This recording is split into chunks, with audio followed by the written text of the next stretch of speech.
Abram todos comigo as suas Bíblias no Evangelho segundo Mateus, capítulo 16. Evangelho de Mateus 16. Brilho. Mateus capítulo 16.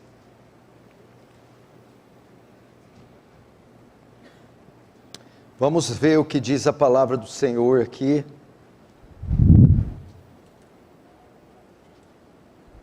No Evangelho, segundo o relato de Mateus, 16, verso 26.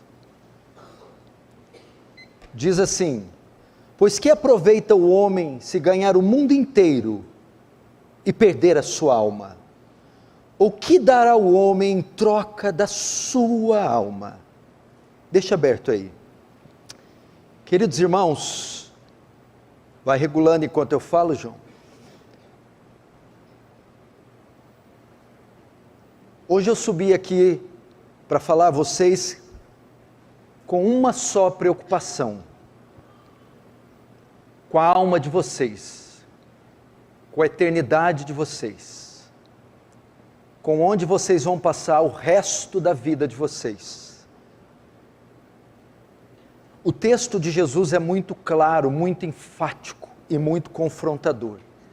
Ele está falando com os seus discípulos, está falando sobre negar a si mesmo, tomar a cruz, segui-lo, negar suas vontades, negar seus direitos, negar seus desejos, negar seus prazeres, pois é nisso que consiste a vida cristã, a fé cristã. Ele diz que quem ganhar a sua vida, perderá, e quem por amor dele perder a sua vida, acha-la. E ele vai dizer para eles, ele vai usar um argumento, para aqueles que não estão convencidos de deixar tudo. Ele vai dizer: mas que adianta o homem ganhar o mundo inteiro e perder a sua alma? O que adianta ele ter sucesso aqui, ter fama aqui, ele conquistar tudo que ele deseja aqui, ele ter toda a beleza que ele deseja, todo o dinheiro, experimentar todo tipo de prazer, satisfazer todos os seus desejos, e no final da vida, perder a sua alma, ou seja, ser condenado. Estamos vivendo em um mundo, em um tempo, em que as pessoas estão trabalhando de dia e de noite, para ganhar o mundo, para conquistar o mundo. Vivemos um tempo de um descontentamento enorme, as pessoas não estão satisfeitas com nada, elas querem sempre o melhor carro, a melhor casa, o melhor corpo, o melhor marido, a melhor esposa, a melhor viagem. Querem satisfazer seus desejos a qualquer custo. Querem ganhar o mundo, mas não sabem que estão perdendo as suas almas, que as suas almas estão perdidas, que elas estão condenadas. E o que me espanta é que elas não estão preocupadas com isso. É como se estivessem caminhando para um abismo, com olhos vendados, sem saber para onde estão indo. E mal sabem elas que vão cair num precipício. Sem fim. Que adianta ganhar o mundo inteiro? Michael Jackson ganhou o mundo inteiro e perdeu a sua alma. Elvis Presley ganhou o mundo inteiro e perdeu a sua alma. Tantos outros artistas, modelos, ganharam o mundo inteiro, mas perderam as suas almas. O que vai ser de você essa noite? Jesus contou uma parábola e disse: louco, Amanhã pedirão a tua alma. O que tens preparado? Para quem será? Significa, você já passou pela sua cabeça que hoje poderia ser o seu último culto? Seu último dia? Sua última noite? Pastor, o senhor não pode dizer isso, que vai ser meu... Nem você pode. A morte é uma experiência que nós sabemos que é certa, porém imprevisível. E se hoje for o seu último culto, a sua última noite, o seu último dia, como estará a sua alma? Em Amós está escrito: prepara-te, ó Israel, para encontrar com o teu Senhor. Você está preparado para encontrar com o teu Senhor? Você está preparado para se colocar de pé diante daquele tribunal e dar conta das suas obras? O que será de você se Ele te chamar essa noite? Você deveria estar preocupado com isso. Você tem uma vida só.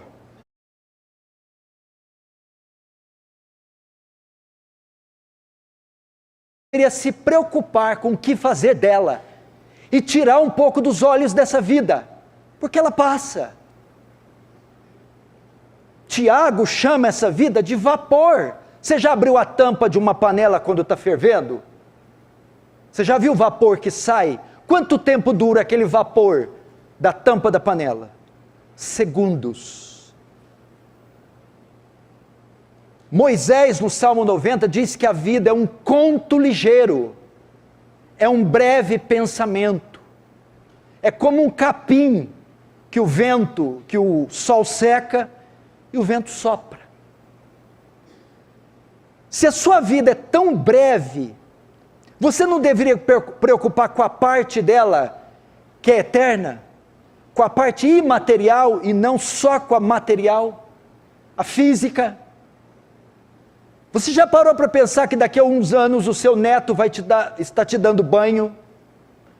Que você não vai conseguir sequer erguer o copo para levar a boca?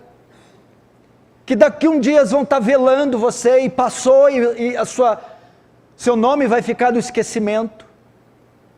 E o que vai contar de verdade é a parte sua imaterial, que não morre, sua alma.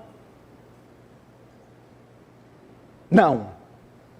As pessoas não estão preocupadas, mesmo dentro da igreja. Eu sou de uma época que todo crente desejava a volta de Jesus. Falava-se em arrebatamento em todas as igrejas.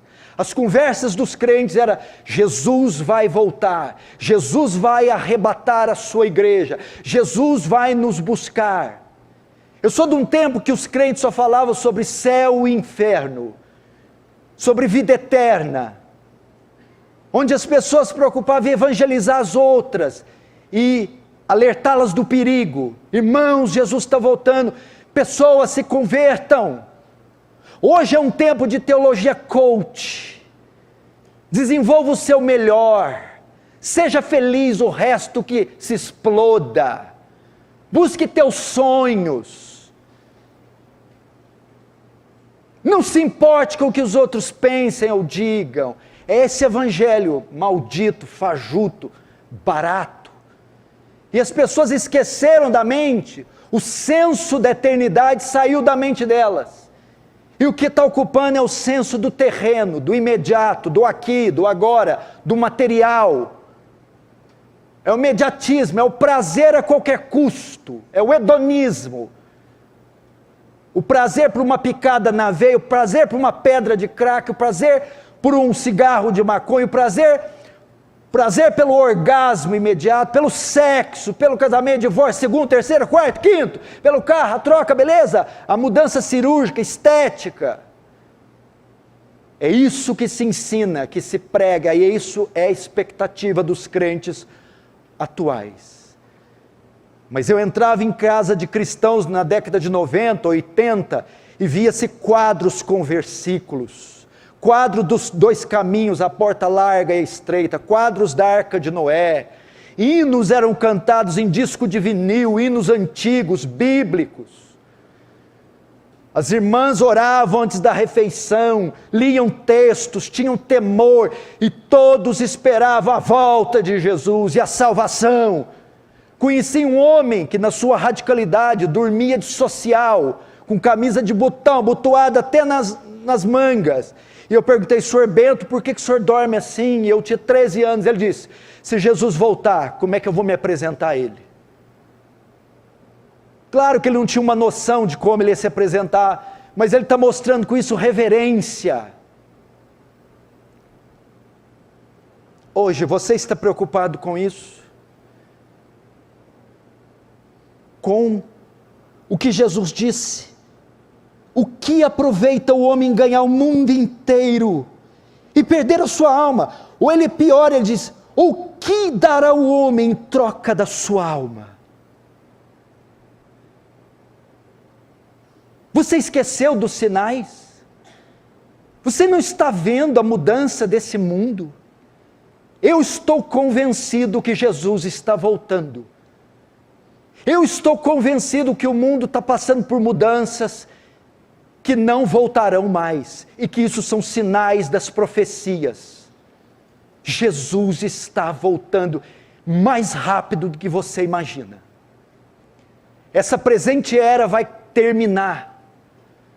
Os sinais estão todos aí, você está assistindo eles, e eles estão acontecendo com uma velocidade espantosa, na natureza, na política, na religião, na economia.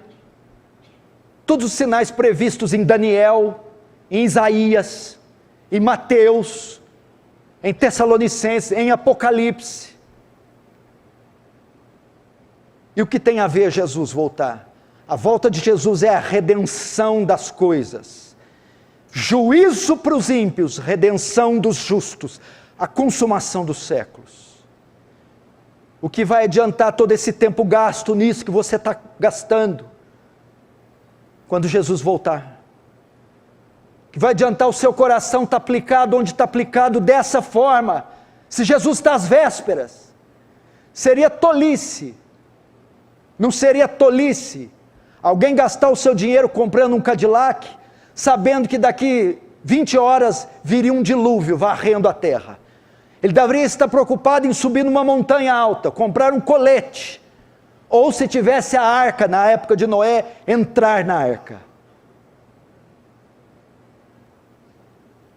Pois os irmãos estão assim, os primeiros pingos do dilúvio começam a cair, e eles estão na praia jogando frescobol, mal sabem que uma onda de 200 pés está vindo, e vai devastar todos que estão na praia.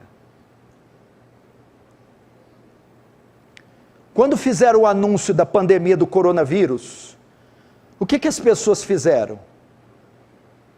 Se trancaram em casa, compraram álcool gel, compraram máscaras, se protegeram, porque sabia que uma epidemia, uma pandemia estava alastrando o mundo inteiro e devastando todo mundo.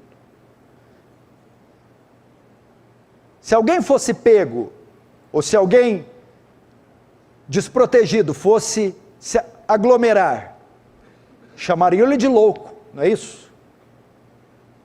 A mesma coisa, o Senhor está anunciando a nós, o céu já está trovejando a sua ira, Ele está anunciando o seu retorno, a igreja devia estar se preparando para isso.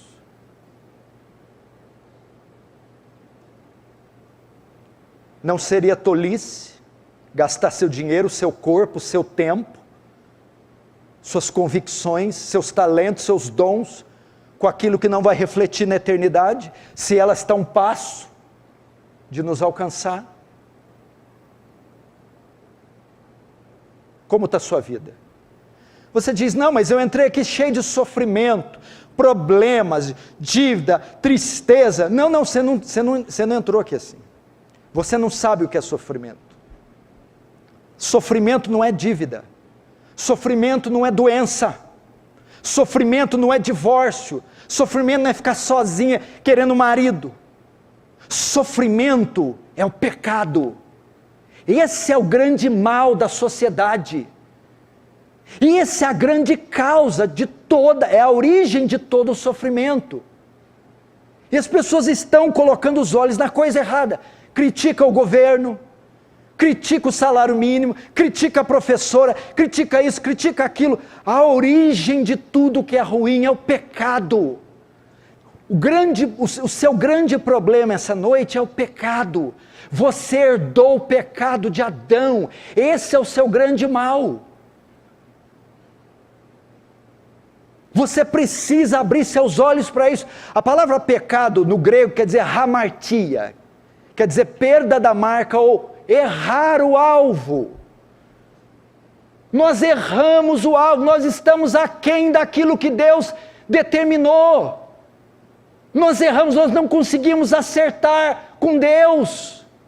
Saímos dos princípios, desobedecemos, erramos o caminho, saímos dos trilhos, estamos aquém da sua justiça, aquém dos seus mandamentos. Todos pecaram e destituídos da glória de Deus estão, aquém da justiça de Deus estão. É impossível alcançar a glória de Deus, pecado é isso.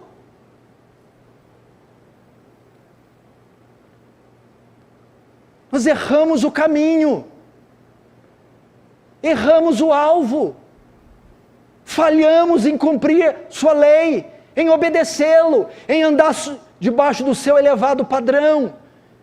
E quais as consequências do pecado? Romanos 6, 23, porque o salário do pecado é a morte, haverá punição severa para o pecador. Hebreus 2 diz que toda transgressão recebeu justo castigo. A Bíblia diz em Êxodo 34 que ele não tem o inocente, o culpado por inocente. Que do céu manifesta sua ira contra a impiedade dos homens. E esse é o nosso problema, é o pecado. Ele nos afastou de Deus. E por que o pecado é tão grave?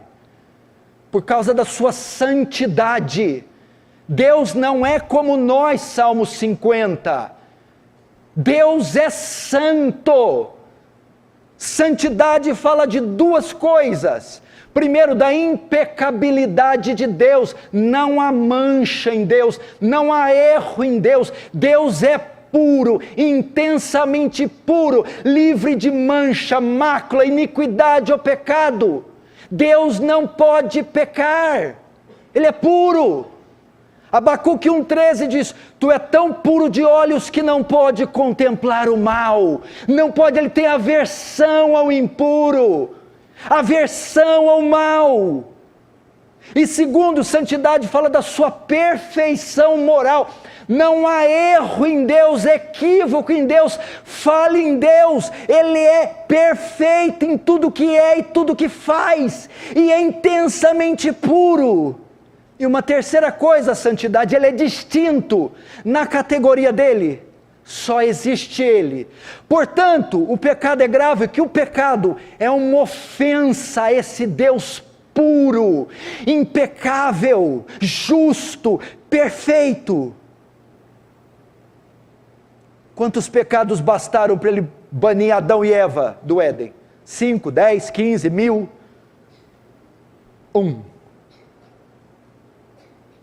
Porque ele não pode contemplar o mal. Por isso que o pecado é um horror. Porque Deus é imensamente puro, impecável. E por que o pecado é um horror? Por causa do segundo atributo, da sua justiça. O que é a justiça de Deus? É retribuir cada um segundo o que é digno. A justiça de Deus não pode ficar neutra quanto ao pecado. É uma justiça retributiva. Ele tem que retribuir o pecado como? Punindo ele. Fala da excelência moral de Deus. Ele é justo. Ele não pode fazer vista grossa ao pecado. Não pode ser neutro ao pecado, parcial ao pecado. Ele tem que punir o pecado. A justiça dele demanda que ele puna o pecado.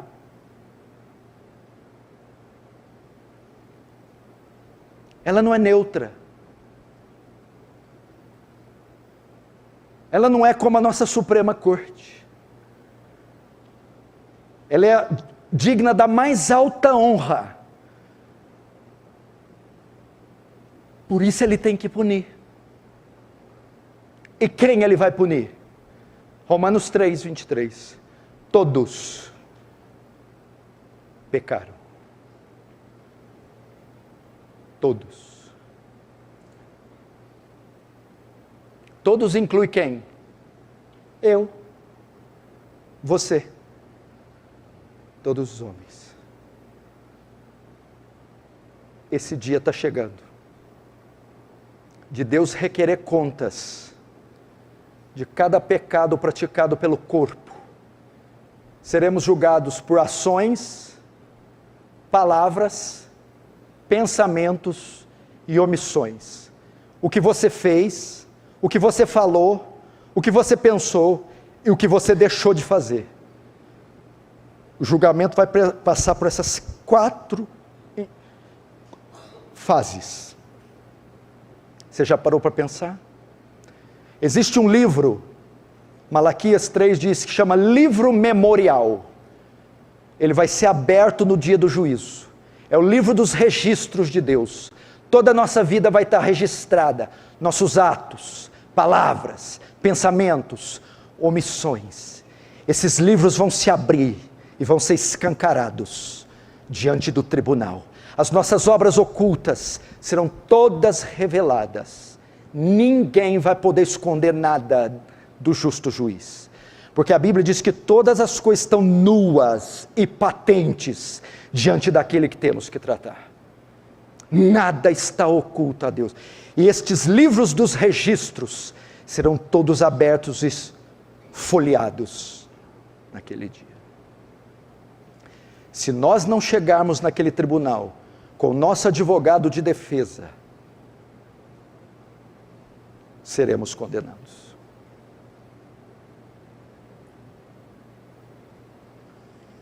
Que adianta ganhar o mundo inteiro, andar em Rolls Royce, Cadillacs, BMWs conversíveis, Lamborghinis, Porsches, ser os playboys, ganhar o mundo inteiro como David Beckham, como esse...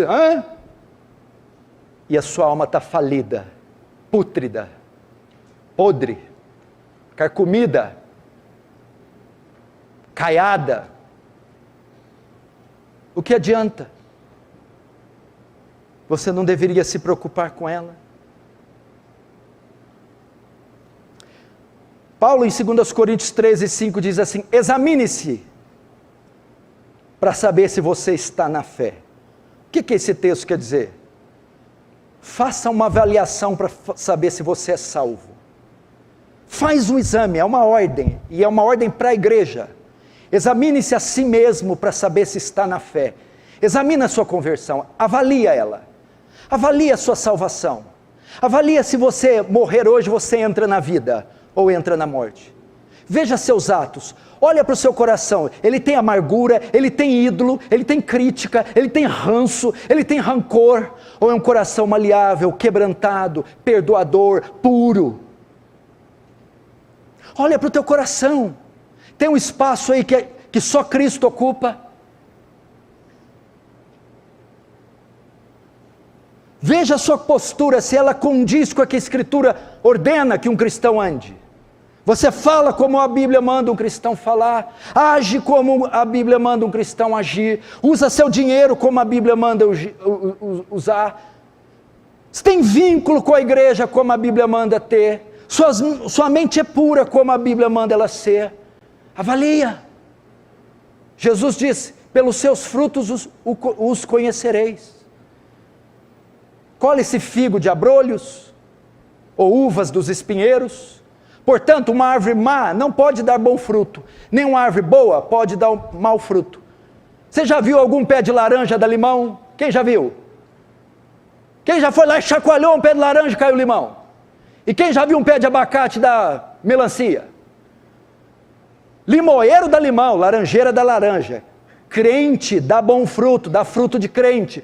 Diz que é crente, mas dá fruto de ímpio. Então não é crente, é ímpio. É pelo fruto que conhece. Você já viajou nas estradas, de repente é comum você viajar para ir para Batatais, ou ir para Estreito, ou ir para essas cidades aqui. É comum você encontrar uma mangueira no caminho. Você passa por aquele lugar lá há muito tempo. E você fala, qualquer dia eu paro aqui, você passa 1 ano, 2 e aprecia a mangueira. Fala, que mangueira linda. Que mangueira linda. E 1 ano, 2 anos, 3 anos. Um dia você está com mais tempo, você para. Vou apanhar a manga hoje, vou parar aqui e pegar, olha, o pé está carregadinho. E você está 3 anos admirando aquela mangueira. Quando você começa a pegar pedras e lançar, aí você vê que começa a cair, ao invés de manga, cai maracujá. Ué, isso aqui não é uma mangueira, isso aqui é um pé de maracujá. Puxa, mas me enganou durante esses 3 anos. Mas como ficou evidente que aquilo não era uma mangueira, era um pé de maracujá? Foi quando, ao colher os frutos, ao invés de manga, colheu maracujá. É aquele irmão que está na igreja, você olha ele de longe. Oh, paz do Senhor, glória, é um irmão em Cristo. 1 ano, 2 anos. De repente você resolve chacoalhar, pressionar. Ou Deus traz uma tribulação, ou você vai lá. Ao invés de manga, bondade, justiça, cai maracujá, irado, sensual, mentiroso. Você está entendendo? Quando ele é pressionado a dar as mangas, fruto de justiça, ele dá maracujá. E você fala, danado, danado, não era mangueira nada, não era crente nada. Por quê? Porque pelos frutos conheceis a árvore. É o fruto que dá, é lá com a esposa na porta fechada do quarto, é lá no computador de noite, quando todo mundo está dormindo, é lá com o din-din, a hora que está assinando coisa, é ali é o fruto. É a hora que está passando uma mulher na rua, seminua, é quando olha para o coração, o que guarda aqui dentro, é pelo fruto, não é o quanto congrega.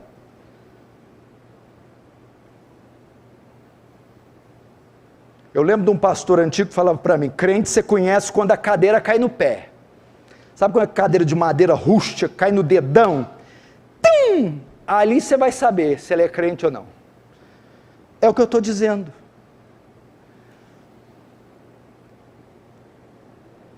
Valia a sua vida. Eu vou ajudar você, essa mensagem ficar mais confortável. Talvez não era a mensagem que você queria ouvir, talvez você está irritado. Se eu estivesse falando da cor do seu carro, eu daria razão para você.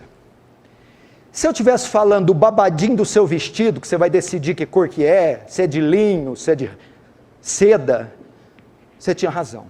Se fosse do financiamento da casa, tudo bem. Mas eu não estou tratando disso. Eu estou tratando da coisa mais valiosa que você tem. Sua alma.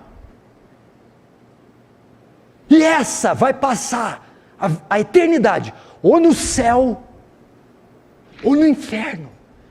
E pode ser hoje.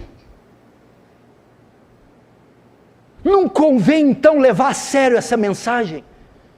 A coisa mais importante que você tem, sua alma. Meu Deus, a sua alma. E ela só tem 2 destinos: a condenação eterna ou a vida eterna. Você precisa parar, desliga os celulares, deixa de olhar no relógio, cancela todos os compromissos e trate da coisa mais importante que você tem, sua alma. Ou não é? Ou eu fiquei doido? Será que eu estou louco? Será que nós só somos corpo? Morreu, acabou. Paulo diz, se não há ressurreição, comemos e bebamos, que amanhã morreremos.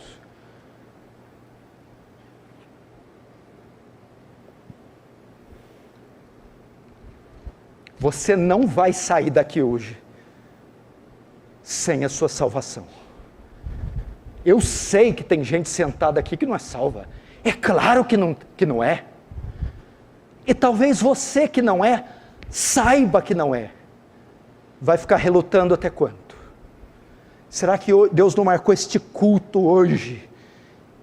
Inusitado, imprevisto, imprevisível, para tratar da sua alma, da sua, não para te condenar, mas para te salvar. Como se dá a salvação? Abre comigo lá em João 3, João capítulo 3.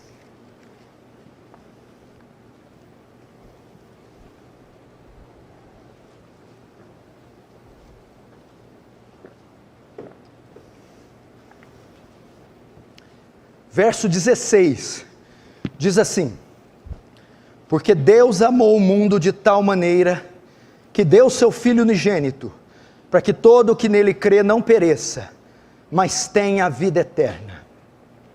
Lutero chamou João 3,16 de mini evangelho. Todo o evangelho está contido nesse versículo. Pastor, como um homem pode ser salvo? O Senhor mostrou a enfermidade, agora mostra a cura.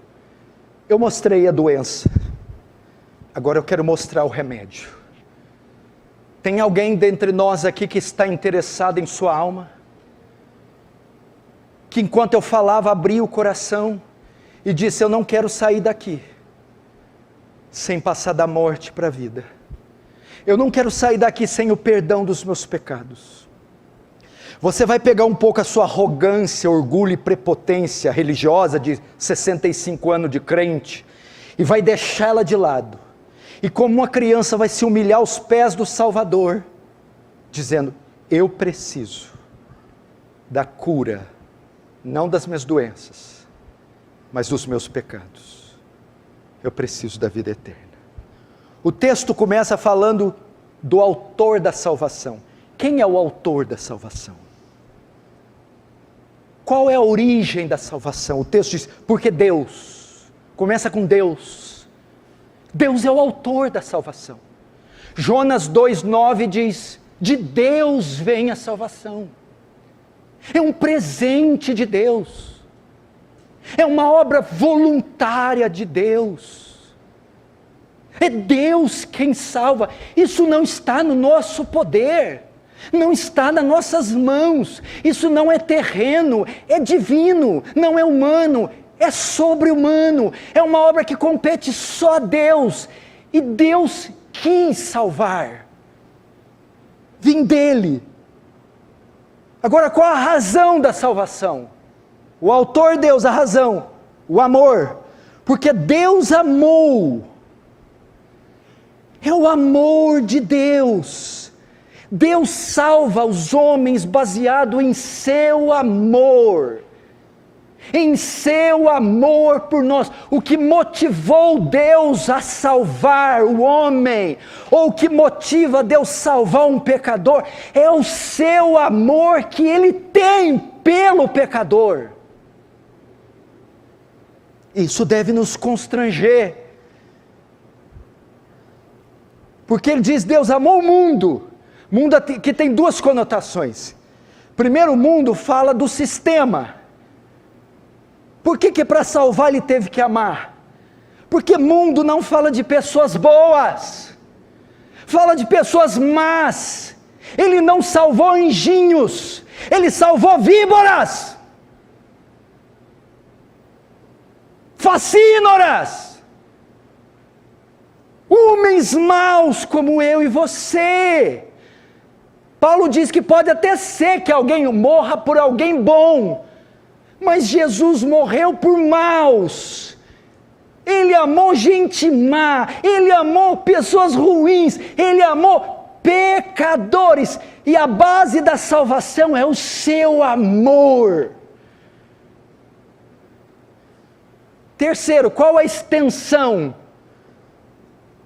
dessa salvação, ou desse amor? Amou o mundo. Mundo aqui fala de pessoas de todas as épocas, pessoas de todas as raças, pessoas de todas as idades. Deus amou gente na África, amou gente na Índia, amou gente no Brasil, amou crianças, amou velhos, negros, brancos, ricos e pobres. A salvação alcança todos os continentes, todas as eras, todos os povos e pessoas de todos os estratos sociais. Agora veja a intensidade desse amor, porque Deus amou o mundo de tal maneira. Irmãos, a salvação não é baseada em qualquer amor, é um amor assim que transcende a nossa compreensão. Quando ele fala Deus amou o mundo de tal maneira, a ideia é que ele amou incondicionalmente. Ele não amou pessoas boas, ele não amou com base nas condições que reuníamos, ele amou com base, meu irmão, nos pecados que reuníamos. É incondicional. E eu estou dizendo isso para você, pecador, se render ao amor de Deus. É um amor que não levou em vista a sua maldade. É um amor, meu irmão, que não levou em conta a sua injustiça. É um amor que, apesar da sua injustiça, não te rejeitou, não te ignorou, amou a si mesmo. Ele amou aqueles que erraram o alvo, aqueles que saíram do caminho, aqueles que estiveram abaixo, aquém do seu padrão. Ele os amou. Amou de tal maneira, transcende a nossa compreensão. Agora, o objeto da salvação, que deu seu Filho unigênito. O que é isso aqui? Para nós sermos salvos, teve que haver uma troca.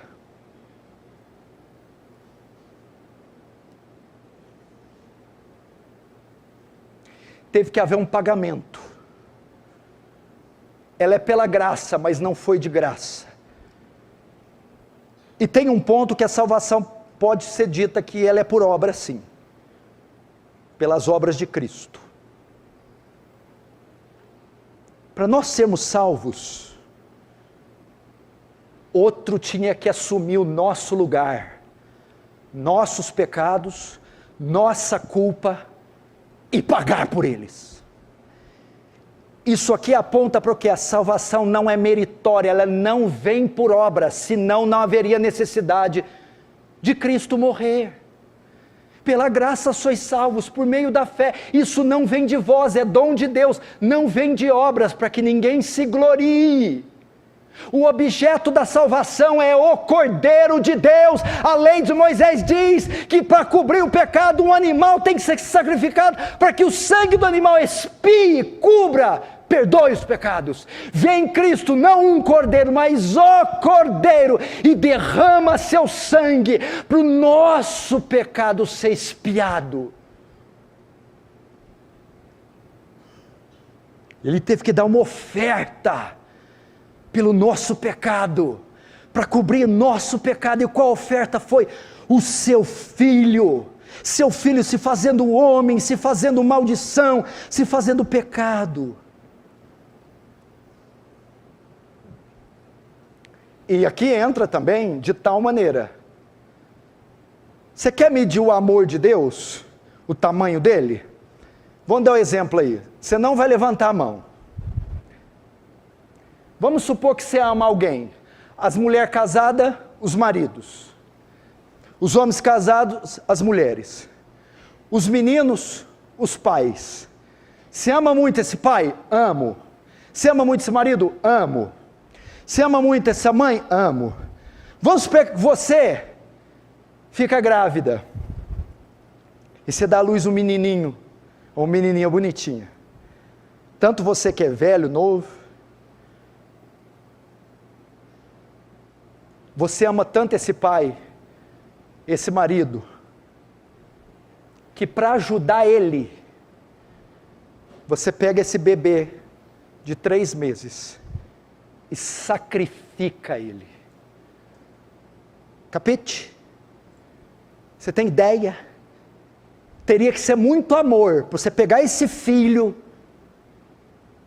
seu, inocente, puro, de 3, 5 meses, 2 anos, e a única maneira de você salvar esse pai, esse marido, essa mulher, é entregando a vida desse bebê.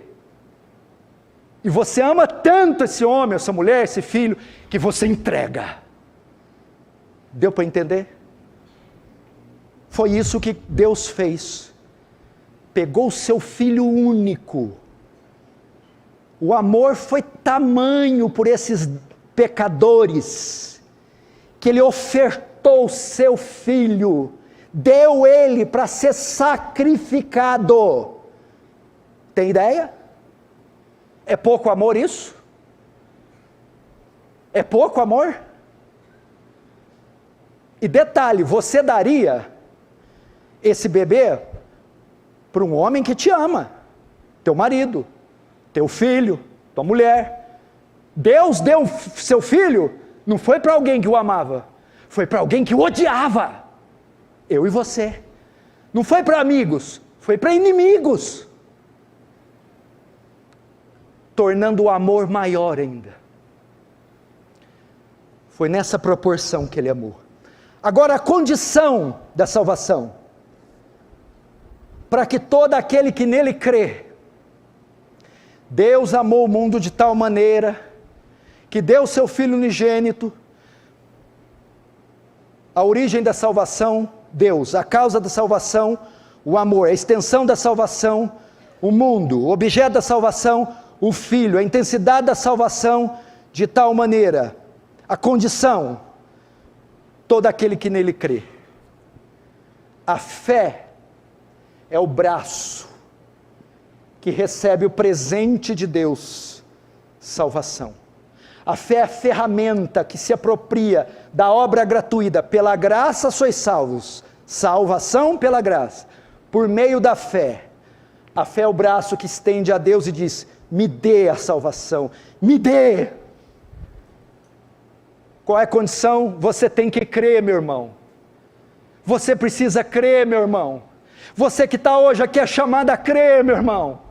Você que está morto em pecados, você que está desviado, você que está fazendo tudo errado às escondidas, Deus está te chamando para crer. Creia, meu irmão. Há uma diferença que talvez você nunca aprendeu o que é fé salvadora. Existem 2 fés na Bíblia. A fé não é a mesma. A fé que você conhece é essa fé aí do R.R. Soares. A fé para curar caroço, a fé para ter casa. Não é essa fé. Ah, eu creio, vai dar certo. Não é essa esperança positiva. A fé aqui tem a conotação de confiança. Eu deposito a confiança da minha salvação naquele que é maior que eu, naquele que é mais justo do que eu, naquele que é bom, mais bom do que eu. Eu deposito minha confiança nos méritos dele. Essa é a fé salvadora. Eu confio que ele é o Filho de Deus, que ele levou meus pecados na cruz, que ele pagou por eles, e neste sacrifício eu descanso, eu apoio a minha fé, minha segurança. Creia. E o resultado?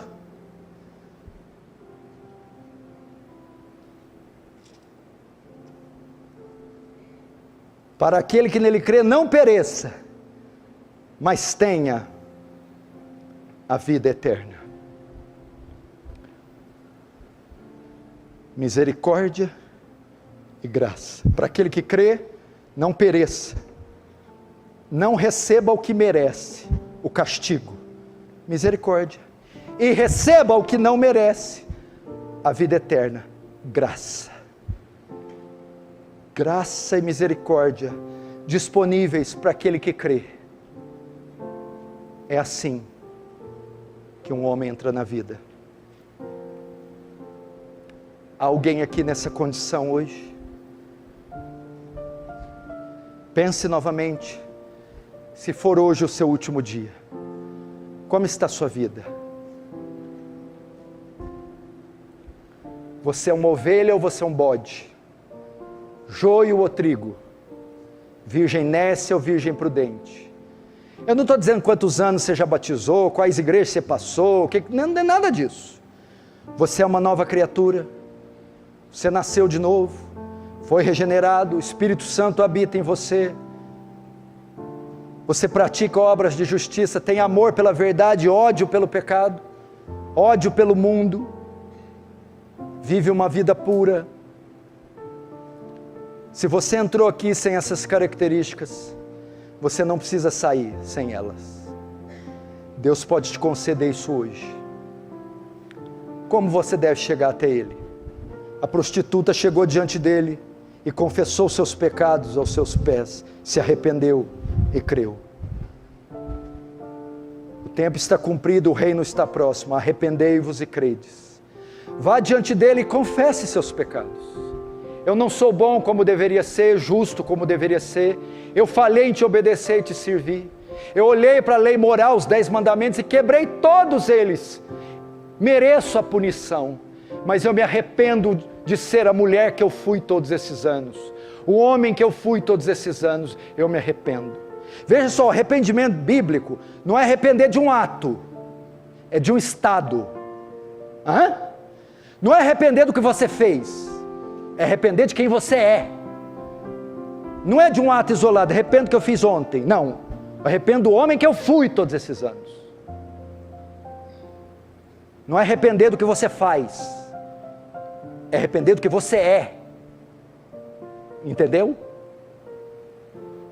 Você disse, eu me arrependo de ter feito aquilo que a minha mulher ontem. Não, eu me arrependo de ser o marido que eu sempre fui, o homem que eu sempre fui.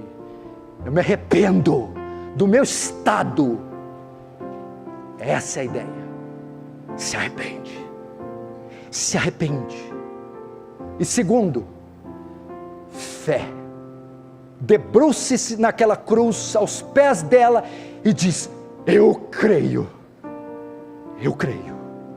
que o Senhor fez o que eu não poderia fazer.